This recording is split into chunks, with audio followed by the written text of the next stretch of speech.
नमस्कार मंडळी. पुरोगामी जगतामध्ये हिंदुत्वावर शंका, हिंदुत्वावर आक्षेप आणि हिंदुत्वावर शिवीगाळ हे प्रकरण नेहमीच चाललंय. पुराणातल्या व्यक्तिरेखा, कथा आणि पात्र यांना घेऊन हिंदू जीवन पद्धतीवर, हिंदू धर्मावर नेहमीच आक्रमणं केली जातात. कधी राम, कधी कृष्ण, तर कधी वेगवेगळे अवतार यावरती शिवीगाळ करणाऱ्यांची संख्या कमी नाही आहे.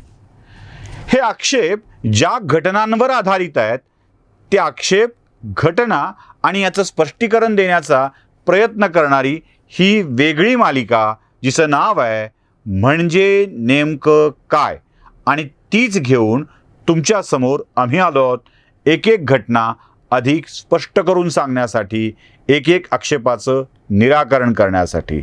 एक गोष्ट महत्त्वाची, यामध्ये कोणावर आरोप नाहीत, कोणावर आक्षेप नाहीत, पण जे आक्षेप आहेत त्याचं हे निराकरण.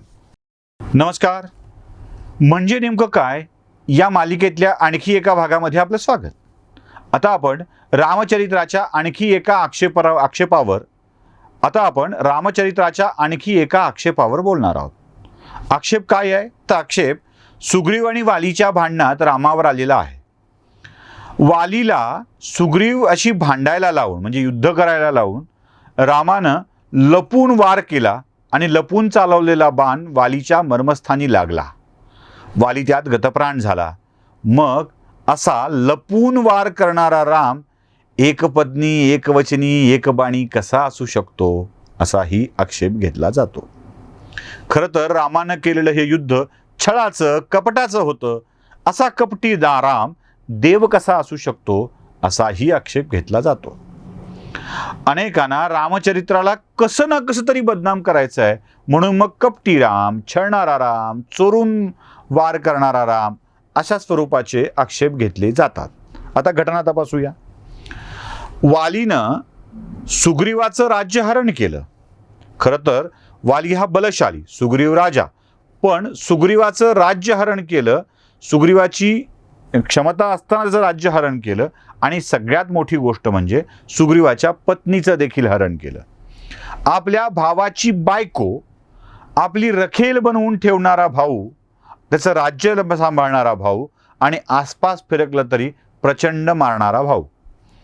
वालीला आणखी एक चांगलं वरदान होतं. तो म्हणजे वाली इतका सशक्त आणि बलशाली होता की तो पहिल्यांदाच आपल्या समोरच्या योद्ध्याला अर्धमेला करून टाकायचा. अगदी रावण सुद्धा वाली समोर पराभूत झाला असं म्हणत होतात. खरं तर रामासमोर ही चांगली संधी होती की रावणाला पराभूत करू शकणाऱ्या वालीला सोबत घेऊन रावणासोबत युद्ध करू शकला असता राम, पण तो पर्याय त्यानं निवडला नाही. वालीला मारण्याचा पर्याय त्यानं निवडला. आता आपण पुढे जाऊया. रामानं असं का केलं? सुग्रीवाच्या आणि रामाच्या युद्धामध्ये पहिली गोष्ट लक्षात ठेवली पाहिजे की रामानं सुग्रीवाला वचन दिलेलं होतं, आणि ते वचन असं होतं की मी तुला तुझी बायको आणि राज्य परत मिळवून देईल. इट वॉज अ ॲग्रीमेंट, करार, की सुग्रीवाला रामानं बायको आणि राज्य परत मिळवून देण्यासाठी मदत करावी. त्या बदल्यात रामाची बायको परत मिळवण्यासाठी सुग्रीवानं रामाला मदत करावी. म्हणजे एकमेकांच्या अडचणीत सापडलेल्या बायकांना सोडून आणण्यासाठीचा हा करार होता, आणि त्या कराराचं पालन रामाने केलेलं होतं. आता दुसरा मुद्दा, की जो सशक्त बलशाली योद्धा आपल्या छळाने बलपूर्वक दुसऱ्याच्या पत्नीचं हरण करतो, भावाला मारतो, त्याला शिक्षा ही द्यायलाच हवी. आता तिसरा मुद्दा, आणि जो महत्त्वाचा येतो, तो महत्त्वाचा मुद्दा असा आहे की वाली हा पुरुष नव्हता, मनुष्य नव्हता. तर वाली हे वानर होतं, जे कपिकुळातला होता.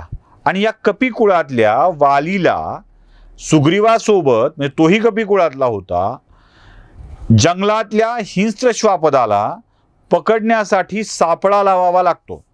म्हणजे शिकारी असा वाघाला मारायला जाताना मी वाघ मारायला जातोय, वाघ मारायला तो वाघा बाहेर या असं म्हणत नसतो. वाघासाठी सापळा लावावा लागतो आणि वाघाला अचानक पकडावं लागतं. हत्ती, वाघ, सिंह, जो कोणी प्राणी हिंस्त्र होईल, अगदी माकड सुद्धा, त्याला सापळ्यात पकडावं लागतं, आणि सापळ्यात पकडल्यावरच तो प्राणी नियंत्रित करता येत असतो. तसा या आपल्या बळाने मदांध झालेल्या वालीला मारण्यासाठीचा सुग्रीव हा सापळा होता, हे पहिल्यांदा लक्षात घ्यावं लागेल. तो वन्य प्राणी होता, मनुष्य प्राणी नव्हे. आणि सगळ्यात मोठी कन्सेप्ट ही आहे की न्याय ही माणसांची संकल्पना आहे, नागर संकल्पना आहे, वन्य नाही. म्हणजे न्याय करायचा असेल तर तो माणसांसोबत करता येऊ शकतो, वन्य प्राण्यांसोबत नाही. त्याच्यावर नियंत्रण ठेवणं आवश्यक असतं. तिथे न्याय ही कन्सेप्ट लावून जमत नाही. त्यामुळे न्याय ही संकल्पना वन्य प्राण्यांशी लागू होत नाही, नागरी वस्तीतील लोकांशी लागू होते. त्यामुळं रामाने आपल्या वचनपूर्तीसाठी, रामाने आपल्या करारपूर्तीसाठी आणि रामाने एका अन्यायी माणसाला धडा शिकवण्यासाठी आणि सगळ्यात मोठी गोष्ट म्हणजे एका वन्य प्राण्याला नियंत्रित करण्यासाठी, कंट्रोल करण्यासाठी लपून वार करण्याची केलेली कृती ही सर्वथा योग्यच होती असं म्हणावं लागेल. नमस्कार.